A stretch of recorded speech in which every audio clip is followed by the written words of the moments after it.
Galingan. Yan, yan diyan tayo ngayon nagkakatalo. Kasi dito sa impeachment ni Sara Duterte, hindi hearsay, maraming mga ebidensya, maraming mga dokumento at merong sworn affidavit. Samantalang dito kay Martin Romualdez, walang sworn affidavit na totoo, walang witness na totoo, puro peke. Walang mga dokumento, walang money trail, walang bank accounts, walang nakitaan na siya ay nandoon, nasa krimen, or walang nakitaan ng kanyang footprints man lang o ng kanyang fingerprints, as in wala. Kaya ang sabi ng ICI, no no findings of guilt, no adverse findings. Oh, so yun ang sinasabi ng ICI, 'di ba? Obvious na wala siyang kasalanan, si Martin Romualdez.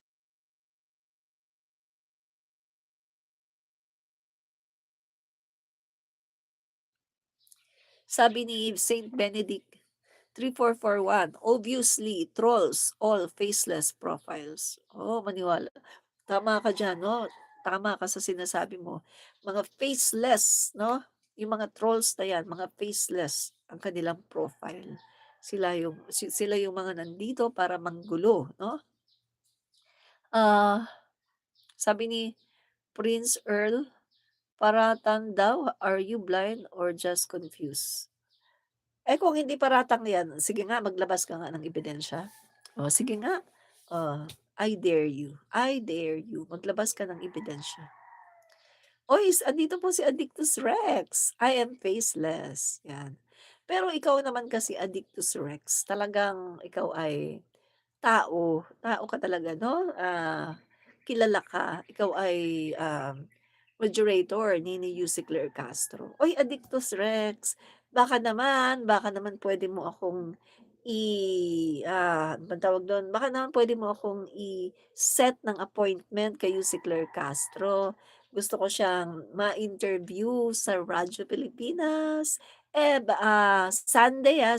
Sunday, 7:30 to 8:30 ng gabi, baka naman kahit isang Sunday lang, baka naman." Ano po ba si Yuse Claire Castro na ang bahala kung anong schedule ang gusto niya ano, kung anong Sunday ang gusto niya.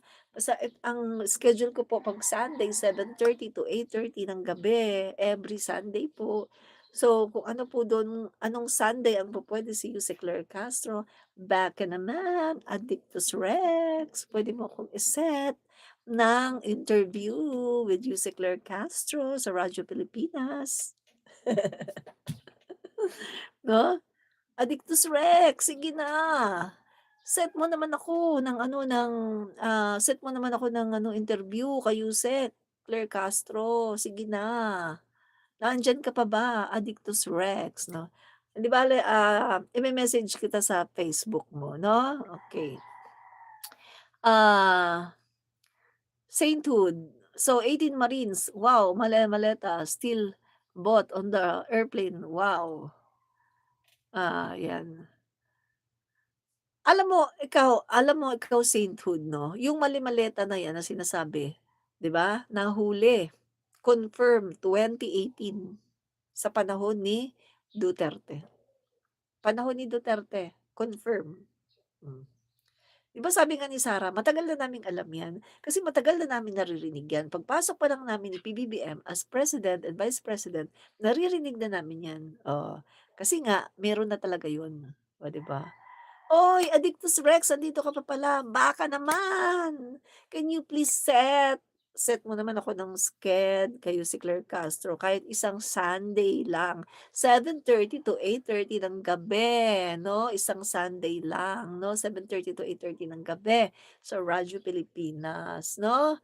Baka naman Addictus Rex 'no, please, please 'no." So 'yan 'no, shout out daw 'no, shout out daw sa inyo. 'Yan, Saint Benedict Attorney Addictus Rex, legal consultation ni Attorney Claire Castro, love you bro. 'Yan, 'yan. Addictus Rex, I heard you loud and clear po, Admin Rich. Ay, maraming maraming pong salamat, 'no, Addictus Rex, maraming salamat, 'no. Kahit isang Sunday lang, 'no, isang Sunday lang, gusto kong makapanayam si si Claire Castro sa Radyo Pilipinas. Ang aking schedule 7:30 to 8:30. Hindi ko alam kung anong anong Sunday siya available, 'no. So, kapag available siya kahit anong Sunday 'no, kahit kahit anong date 'no, ako ang mag-a-adjust sa kanyang schedule 'no, 'yan Addictus Rex, salamat po 'no. 'Yan sino 'to? Romel S. Plago, 7777 maraming 7. Hello ma'am, God bless you po. God bless din po sa inyo 'no, parang may kilala akong dati na naging classmate, Esplago ang apelyido 'no, 'yan. And, sino pa ba dito? Oh, sige nga pagalitan mo 'yan si Saint Benedict 3441 'no, Addictus Rex, pagalitan mo 'yan 'no, kasi and ay ano kung ano-anong sinasabi dito 'no, 'yan. Okay, so tuloy na tayo 'no. So ibig sabihin, wala pong napatunayan 'no, patungkol po dito 'no, kay Yusek tuloy, kay Martin Romualdez 'no, wala pong napatunayan. O sabi ni Sainthood, sandali, sabi ni Addictus Rex, "Is that only via Zoom or in person at the studio?" Ay, Addictus Rex, puwede bang in person 'no, puwede bang in person? Kasi gusto ko ring ma-meet si Yuse Claire Castro, kung pupuwede ha, kung pupuwede.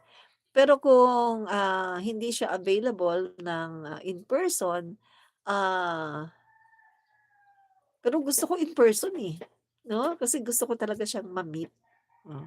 Baka naman puwede 'no, 7:30 to 8:30 ng gabi 'no, Sunday, 'no. Baka naman puwede, gusto kong makita 'no, in person si Yuse Claire Castro. Pero kung hindi puwede, puwede na rin kahit sa via Zoom. Bahala na si Yuse Claire Castro pagbibigyan niya ako sa pagbibigyan niya ako sa live 'no, personal or kung hindi talaga siya available, puwede na rin sa Zoom, 'yan. Ay, maraming salamat! Thank you very, very much, Addictus Rex 'no. Maraming salamat. Ayan, naku makakakuha na tayo ng ano, ah, makakakuha na tayo kay Yuse Claire Castro 'no, ng ano, ng schedule. Fam-bam time because it's Sunday. Oo nga, family time kasi Sunday 'no, 'yan. So, kaya nga yung ano, yung aking, Radyo Pilipinas 7:30 to 8:30 ng gabi, maraming umayaw diyan, eh, 'no, na mga vloggers. Umayaw sila kunin kasi family time daw, kasi Sunday. Pero ako kinuha ko siya kasi ang gusto ko naman sa Sunday, gabi naman yun, eh. So, ang gusto ko sa Sunday kasi hindi masyadong matao, 'no, tsaka medyo free yung schedule kapag napasarap ako ng salita kasi madaldal ako 'no, 'pag napasarap ako ng salita ay nakakapag-extend ako ng konti. Kasi kapag yung mga weekday, Monday through, Saturday may kasunod silang, may kasunod na program, so hindi sila puwedeng mag-extend. Pero ako nakakapag-extend kasi nga wala akong kasunod na program, yun. Kasi madaldal ako, eh, 'no. 'Yan, so maraming salamat. So kung hindi siya pupuwede in person, puwede naman sa Zoom. Yes! Makakapanayam ko na si Yusek. Addictus Rex, ha. 'Yan, 'yan, 'yan, deal natin, Namili talaga, eh. Namili talaga 'no. So mga kababayan 'no, maraming maraming pong salamat 'no, sa inyo pong panunood at, alam mo ba Addictus Rex, kuwento ko lang sa'yo kuwento ko lang sa'yo, kasi andiyan ka pa yata 'no. Eto kuwento ko lang sa'yo, napabayaan ko 'tong YouTube channel ko, hindi na ako nakakapag-live palagi 'no. Before, lagi ako nagla-live, live, live. Ang taas ng aking viewers. Oh, kita mo ngayon, oh, 31 minutes na, 20 lang ang nanonood sa akin. So, na-realize ko gano'n pala 'yun, gano'n pala 'yun. Kapag pinabayaan mo yung YouTube mo, kapag hindi ka na nagla-live, oh, sandali, nawawala ang viewers. Gano'n pala 'yun. Tama ka, YouTube is jealous. Masyado silang seloso. Parang karelasyon kapag pinabayaan mo, iiwanan ka rin, 'no? Oh, napabayaan ko siya, hindi ako nagla-live, hindi ko naasikaso. Oh, 'yan, oh, ngayon nagla-live ako, 17 ang viewers ko. Before, kapag ganitong 32 minutes, naku, umaabot na nga sa 1,000 plus na mga viewers. Pero ngayon, 18 ang nanonood sa akin. Hmm, gano'n si YouTube, 'no? Kaya na-realize ko, ay siguro ano, everyday na siguro ako magla-live.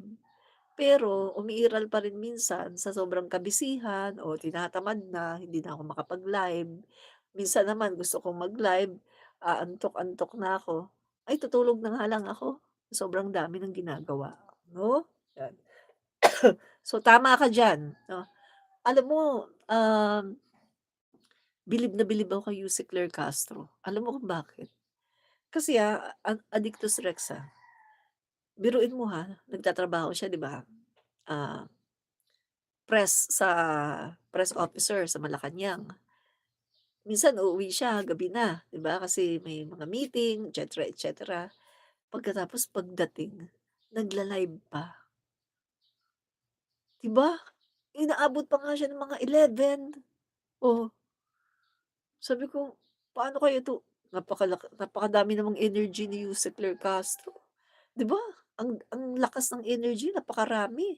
Sabi ko, bilib na bilib ako dito, 'no, talagang ang sipag-sipag niya, 'no, sipag-sipag niya talagang mag-live at saka full of energy. Kasi yung ganyan na maghapon nagtrabaho ka, pagkatapos pag-uwi mo sa bahay parang gusto mo tulog. Pero si Yuse Claire Castro nakakapag-live pa talaga, 'no? Oo, tama ka diyan.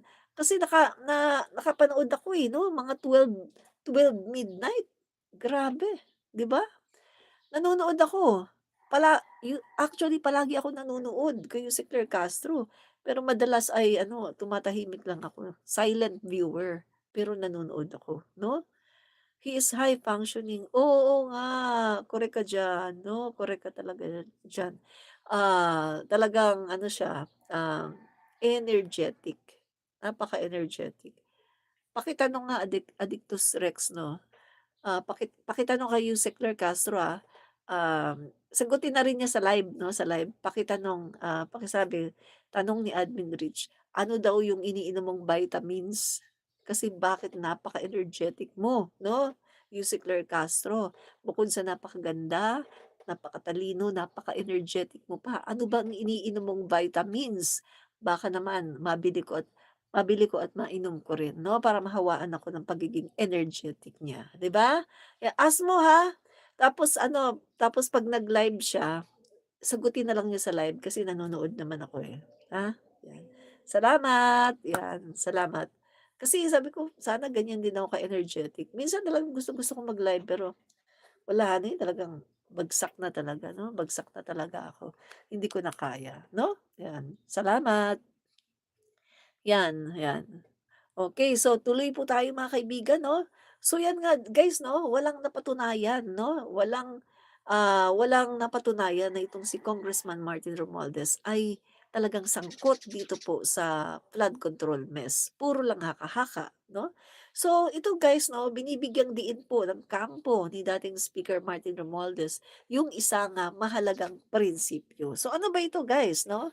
Ito po guys, nakita po natin ang sabi po ng, Office of the Ombudsman ay, magsasampa di umano 'no ng kaso. Kung may reasonable certainty of conviction ba mga kaibigan, ibig sabihin po mga guys 'no, kung merong certainty of conviction, maaring masampahan ng kaso si dating, Speaker Martin Romualdez. Kasi alam naman natin ngayon mga kaibigan sa ombudsman hindi na po puwede yung probable cause lang, kailangan yung certainty of conviction.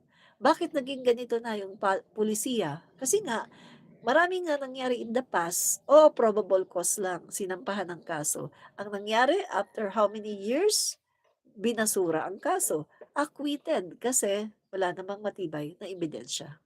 So dito po ngayon, may binago po ni Ombudsman Boying Rimulya yung, pulisiya 'no, na kailangan bago ka mag-file ng kaso dapat merong certainty of conviction. Meaning to say, kailangan ay talagang, mas malaki yung porsiyento 'no, na mako-convict 'no?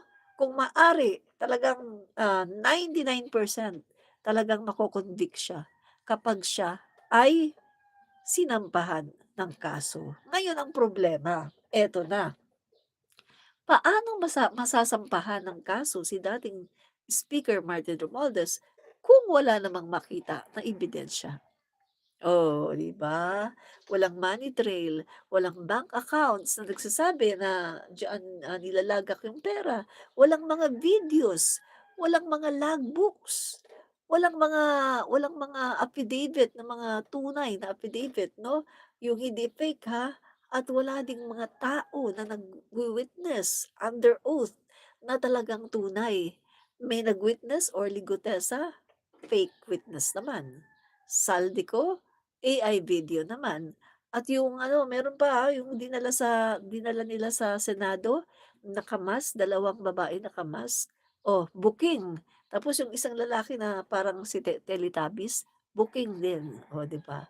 So, paano nila kakasuhan si dating Speaker Martin Romualdez kung walang certainty of conviction? Oh, 'yan ang problema niyo mga DDS.